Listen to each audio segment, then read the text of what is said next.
पालिकेकडून प्रसाधनगृहांची उभारणी करण्यात आल्याचे फोटो प्रसिद्ध करण्यात आले आहेत। मराठा आंदोलनाच्या पार्श्वभूमीवर मुंबई महापालिकेकडून तयारी करण्यात आली असून पालिकेकडून 321 प्रसाधनगृहांची व्यवस्था करण्यात आली आहे। सोबतच 11 टँकर, 450 साफसफाई कर्मचारी आणि मेडिकल कर्मचारी देखील तैनात करण्यात आले। टीएमसीच्या समोरचे आणि सीएसटीच्या समोरच्या पोरांना विनंती आहे, शांततेने घ्या, नका मिळू देऊ। तुम्हाला जेवायला मिळालं नाही, तुम्हाला पाणी मिळू द्या नाही मुख्यमंत्री, कारण प्रशासक बसलेला असणार आहे सध्या, त्याच्यामुळे कंट्रोल सगळा मुख्यमंत्र्याचा असणार आहे।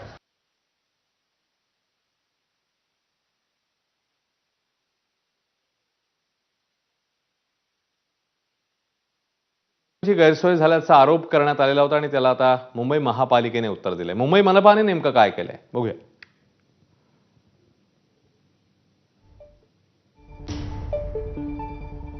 आंदोलकांसाठी 321 पोर्टेबल टॉयलेट्सची व्यवस्था करण्यात आली आहे। पाण्याचे 11 टँकर तैनात करण्यात आले आहेत। याशिवाय बी, सी आणि ई वॉर्डचे 450 स्वच्छता कर्मचारी हे तैनात असतील। वैद्यकीय कर्मचारी, 4 अँब्युलन्स, 2 धूम्र फवारणी संबंधित यंत्रणा ही तैनात करण्यात आली आहे। रात्रीसाठी जनरेटरद्वारे जादा विजेची सोय करण्यात आली आहे।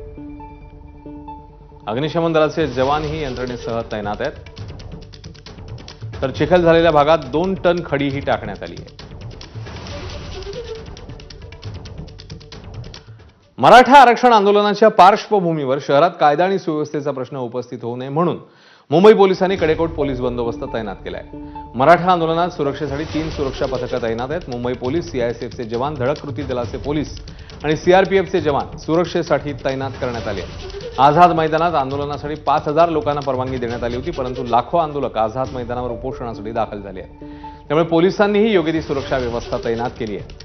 मराठा आंदोलकांसोबत पोलीस अधिकाऱ्यांनी समजूत घालण्याचा प्रयत्न केला।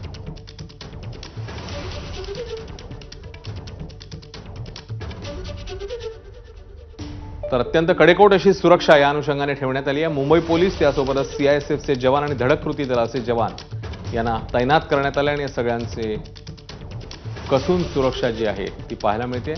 एकीकडे आरक्षणाचं आंदोलन सुरू आहे तर तिकडे कडेकोट सुरक्षा व्यवस्था ही ठेवण्यात आली आहे। ही 3 दृश्य आहेत मुंबई पोलिसांची सुरक्षा, त्यासोबतच सीआयएसएफचे जवान आणि धडक कृती दलाचे जवान।